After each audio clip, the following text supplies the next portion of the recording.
Imagine this. It's 1947. A nation is just being born, India. But it's a birth marked by the deep, deep scars of partition, grappling with immense poverty, yet absolutely burning with ambition. You had this newly independent India facing a monumental task, really, just forging its identity amidst chaos. We're talking about the politics and the sheer social disruption of dividing India and Pakistan, mass displacement, communal divisions. It casts such a long shadow from the very beginning. Okay, now let's jump forward 78 years. Fast forward to today, 2025. That very same nation, it's transformed. It's now the world's most populous democracy, a real economic powerhouse on the rise. I mean, the progress is undeniable, It monumental. really is, and that's the fascinating paradox, isn't it? Because beneath that incredible story of growth and global influence, India is still wrestling with some very deep-rooted challenges. It's a complex picture woven from both its history and today's modern pressures. Absolutely. So that's our mission today on the deep dive. We want to unpack this incredible, still unfolding journey. We'll look at India's economic engine, its global dependencies, which are quite intricate, its very delicate geopolitical balancing act, and crucially, the political will that's steering its course. This is a really important moment, I think, for you to understand how India is navigating this complex path on the world stage. So let's start right at the beginning.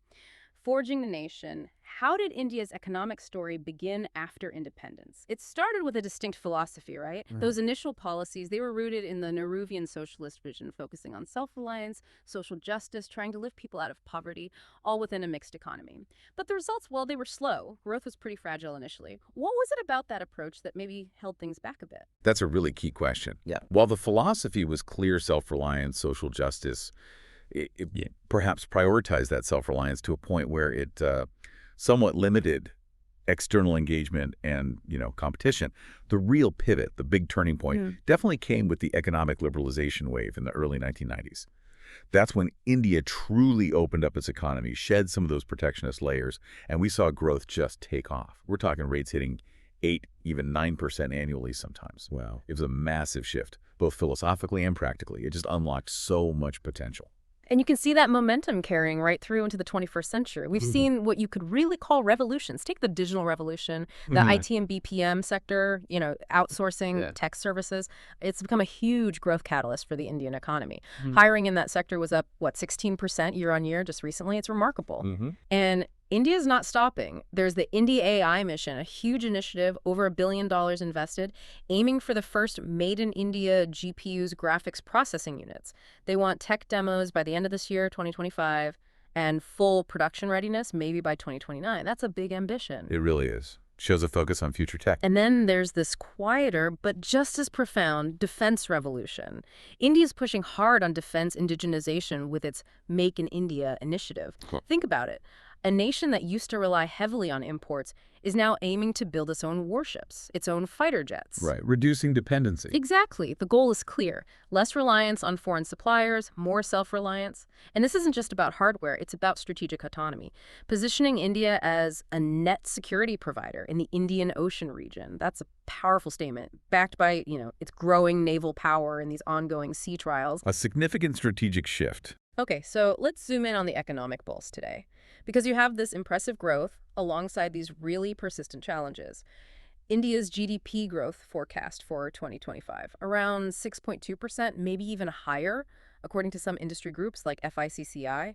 That puts it among the fastest growing major economies. Services doing well, industry too. And that's the stark contrast, isn't it? Yeah. You have this rapid growth, but India also faces this enormous task, creating maybe 350 million jobs by 2030, just to keep up with its young population. And what's concerning is seeing female workforce participation actually decline in rural areas. It dropped quite a bit, almost 9 percentage points, between the mid-2000s and 2019-20. That's significant. It is. And for many women who are working, especially in informal sectors like transport, the hours are just grueling, something like 94% work over 53 hours a week. It points to this ongoing difficulty India's had in shifting people effectively from agriculture into other more productive sectors. China managed that transition much more successfully decades earlier. Right. And that difficulty connects directly to the whole demographic dividend conversation, doesn't it? India's fertility rate, the TFR, has dropped massively from nearly 6 births per woman back in 1950 to under 2 now. This means a bigger chunk of the population is working age compared to dependents. That's usually seen as a huge economic plus, right? A potential wave of productivity. Absolutely. That demographic shift definitely offers a window of promise, as they say, for economic growth. But it's not without its own set of challenges. We're also looking at a dramatic increase in the elderly population, specifically those aged 80 plus. That group is projected to grow by something like 279% between 2022 and 2050. Wow, nearly triple. Exactly. And within that group, you'll see a lot of widowed women, often highly dependent. That creates pretty significant societal challenges, healthcare burdens, things that need careful, proactive planning. So beyond demographics, India is also making big moves in infrastructure and innovation, especially green energy. On energy security, they hit a big milestone recently: 476 gigawatts of installed power capacity by June this year. And almost half of that, 49%, is from non-fossil fuel sources. That's impressive progress. It is, and the target is even higher: 500 gigalobir from non-fossil fuels by 2030. Plus, the green hydrogen mission aims for massive investment, over 8 trillion rupees, and hundreds of thousands of green jobs. A major commitment to renewables. And on the innovation side, India has become a magnet for foreign direct investment, FDI. It's been pulling in over 70 billion US dollars a year on average for the last 5 years. And the government wants to push that even higher, aiming for $100 billion annually. Which connects, interestingly, to India's stance on global climate strategy. India has consistently championed common but differentiated responsibilities. It's this key principle where they emphasize that developed nations, because of their historical emissions, should bear more responsibility and provide more resources for climate action. Right, arguing for global equity in that fight. Exactly. It's been central to their international negotiations. Okay, let's pivot now from the domestic scene to how India interacts globally. Let's talk about these strings of dependence and navigating global supply chains. There's a big trade deficit with China, right? Around $85 billion. Yes, a substantial figure. And that's not just numbers. It means real reliance on China for critical things: electronics, APIs for pharmaceuticals, other industrial inputs. That dependency has to shape India's room to maneuver geopolitically, doesn't it? Like limiting how it can retaliate against tariffs, for example. Absolutely. And the strategic angle here is crucial. There's concern that Beijing could, or does, weaponize upstream choke points. Think about rare earths, battery materials, precision tools. These aren't just goods, they're points of leverage. China could potentially squeeze global supply chains. Affecting things even like iPhone production happening in India. Potentially, yes. It really highlights how fragile and interconnected these global manufacturing networks are, and India is right in the middle of it. So digging into those critical imports, besides China, there's heavy reliance on things like oil and also cutting-edge defense tech, including, historically, from Russia. But as we mentioned, the Make in India initiative is the strategic pushback against that defense dependency, trying to build more domestically. Long-term effort. And then in tech, Taiwan's role in semiconductors is huge globally. Any disruption there, whether from U.S. tariffs or geopolitics, would send ripples everywhere. Which again explains India's push for its own GPUs, right? It's about securing that critical tech supply chain. It is. It's about mitigating risk. And this all raises the question: how does India engage globally, needing these imports, needing investment, without becoming overly beholden? It's a very tricky dance, this idea of debt diplomacy. India's External Affairs Minister, Jay Shankar, made comments earlier this year taking a pretty clear dig at China's alleged debt trap policies. It underlines India's very conscious effort to manage its global partnerships and aid carefully, to avoid getting trapped by financial or political obligations. They're really trying to chart their own course. So that leads us perfectly into the chessboard of geopolitics. India as this multi-aligned nation, that's the core principle now, isn't it?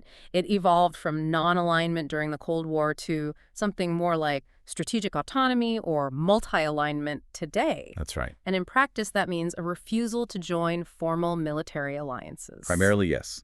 You see it clearly with the Quad, the grouping with the U.S., Japan, Australia. India has consistently resisted turning it into a formal military alliance, pushing back against China's criticism of it being an Asian NATO. Interesting. So how does India balance the big players then? The U.S., Russia, China? It sounds incredibly complex. With the U.S., remember the bromance era under Trump's first term? The big rallies, howdy Modi, namaste Trump. Yes, quite the spectacle. But then relations apparently hit the rocks in his second term. Reports suggest a clash of interests, with Trump's team maybe pushing India for concessions, opening up government procurement, weakening patent laws, buying more U.S. military gear, treating India perhaps like it needed to show compliance. And that kind of approach, as you can imagine, was never going to sit well with India. India guards its sovereignty fiercely. That vassal framing just doesn't work. India insists on being treated as an equal partner. And frankly, Indian businesses were pretty disappointed that the huge U.S. investment they hoped for didn't really materialize on the scale expected. Okay, so that's the U.S. picture. What about Russia? That relationship has shifted too, hasn't it? It really has in a fascinating way. Russia becoming more isolated after the 2022 Ukraine invasion, Yeah. actually, somewhat paradoxically, boosted India's leverage. Russia now relies more on India for trade, for diplomatic cover. It gives India a unique position. There were even reports, suggesting Prime Minister Modi played a key role behind the scenes in urging Russian nuclear restraint back in 2022. Really? That's significant. It quietly shows India's growing influence in these major global shifts. And then China. The big neighbor, the big rival, always complex, often tense, deep mistrust, history of border clashes. And the economic gap is huge. Mm. China's economy is, what, 5 times larger? And there's this perception that China just isn't willing to see India as a peer, as an equal. Right. But you mentioned signs of a thaw recently, since 2024. Yes, some intriguing signals. Modi called for an urgent solution to the border issues.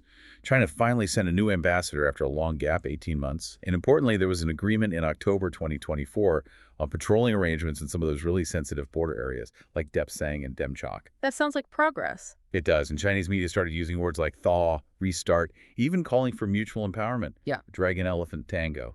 So some rhetoric shift, at least. But how much of that is real versus just tactical? That's the million-dollar question. But it is worth remembering that sometimes shared external pressures can create temporary alignment, even between rivals.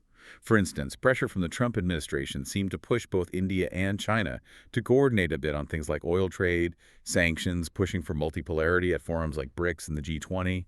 Pragmatism can sometimes override history, at least for a while. Speaking of BRICS, India's role in these global groupings is key too, right? Like the Indo-Pacific strategy and BRICS itself. In the Indo-Pacific, India has definitely ramped up its involvement in the Quad and also the Indian Ocean Rim Association, IRR. Seems like a clear response to China's growing maritime footprint.